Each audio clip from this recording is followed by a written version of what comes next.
Hey guys, welcome to my channel and welcome to today's video. Today I'm going to be showing you my July budget setup. So this is actually the last time that I'm pretty much going to be budgeting this way. Things are going to change for me soon because I am going to be moving, so things are going to be a little bit different in regards to my setup. I'm going to try to keep it mostly the same because this is the way that kind of works for me. Even though I haven't always stuck to my budget, I usually always fail, but I'm trying to get better at that. So anyway, if you want to see how I'm going to set up my July budget, then just keep on watching.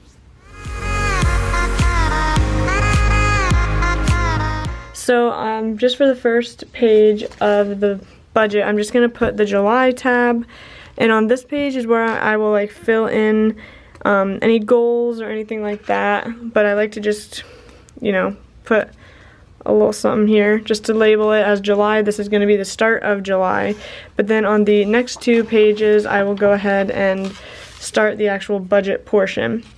I get paid twice per month, so I always budget on a paycheck basis. It just makes the most sense for me personally. So I'm just going to lay out the stickers and then fill it in.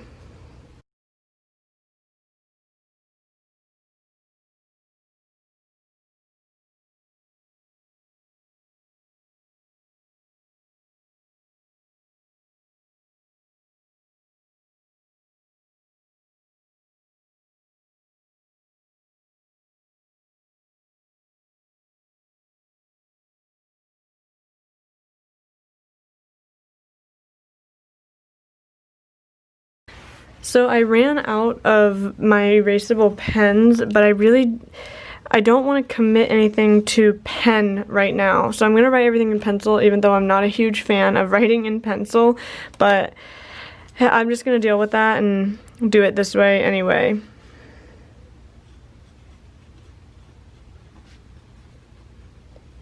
This will make it easier to keep everything clean, and I'm not going to put in my amounts because, as I've mentioned, if you've watched any of my previous budgeting videos, it just doesn't make sense because my numbers don't affect you at all. So let me...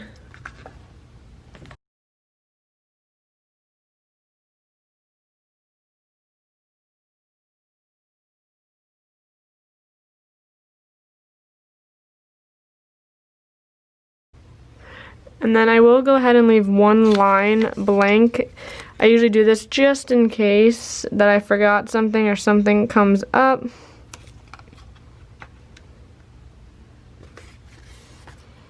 Alright, and then what I want to do is I'll draw in the lines.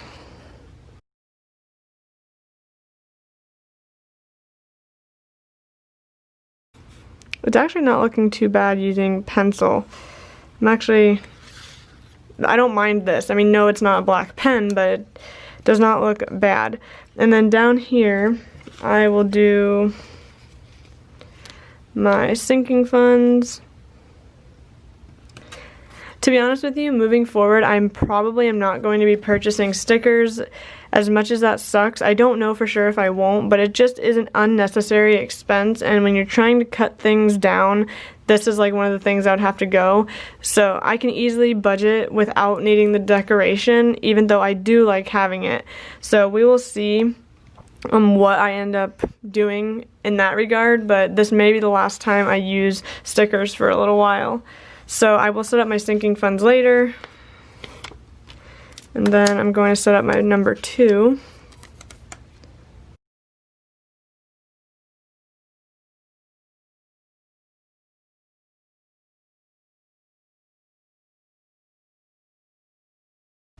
So this sticker kit was actually a Caffeinated Kate June kit, but since I am not buying I wasn't buying the big monthly budget kit, it didn't come with any headers for the month, so I was like, I could use this for whatever. I just really loved this design, honestly. So that is why I went with it.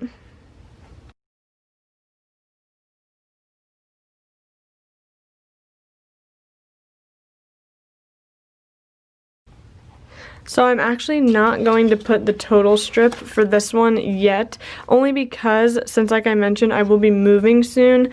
I'm not sure if anything unexpected is going to come up for number 2, so I'm going to leave this as is, and then, once I'm doing my budget in real time for my life, I will go ahead and add this in when everything is said and done. But like I said, I don't know what might come up on this, so I'm not gonna add this yet.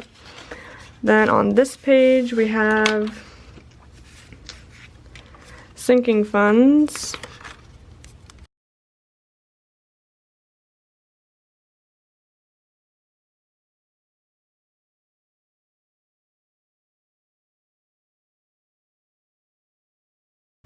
A sinking fund, you can set it up for anything. I pretty much set it up for anything that I know might be an expense or like something I want to save up for. Treating, like, the sinking fund method really helps me because I treat it like an expense.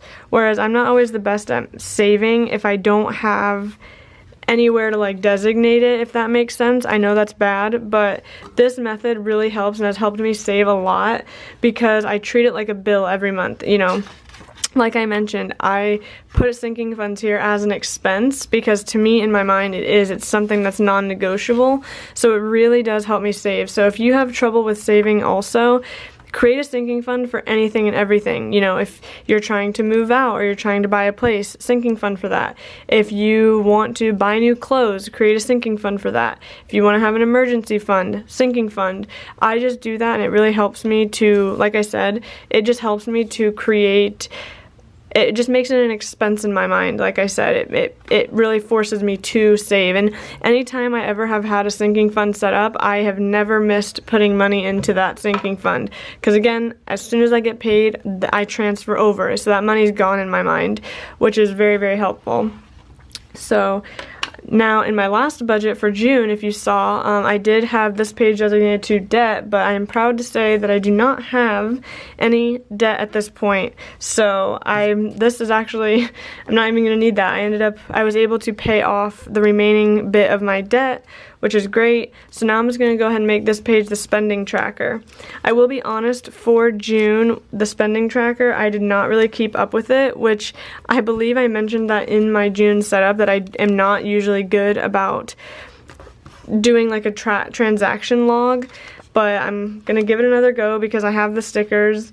So let's see if I can manage in July. I really screwed up in June and I just was all over the place with spending and, with not really keeping track of everything. I just kind of went a little bit nuts. So I'm not going to put the total in yet because obviously I don't know.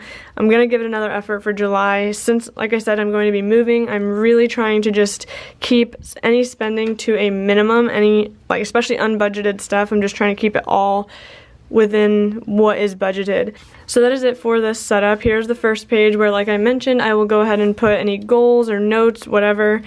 Then I have paycheck 1 and 2, which, like I said, I am not completing this yet because I don't know what's going to happen between the time of me filming this and my second paycheck. So I'm just going to leave this as is because it's a lot harder to move these stickers around. I've tried once it's been on here for like a while, like say a couple weeks, it just rips the paper and it's not really easily movable. Then we have my sinking funds page and the spending tracker, and that is it for the month of July. Let me go ahead and add on the little July tab.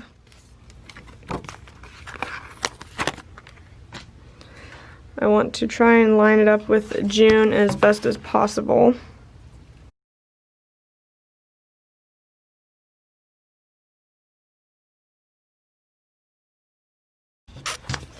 Alright, so that is it for my July budget setup. I really hope you enjoyed this video. If you did, please give it a thumbs up and don't forget to subscribe before you go.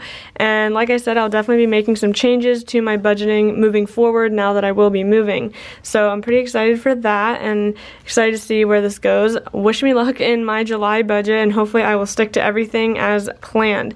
Budgeting is a learning curve. It's a learning process. You're going to make mistakes sometimes. And I definitely have made mistakes with my budget. So anyway, that is it for this video, and I'll see you guys in the next one. Bye.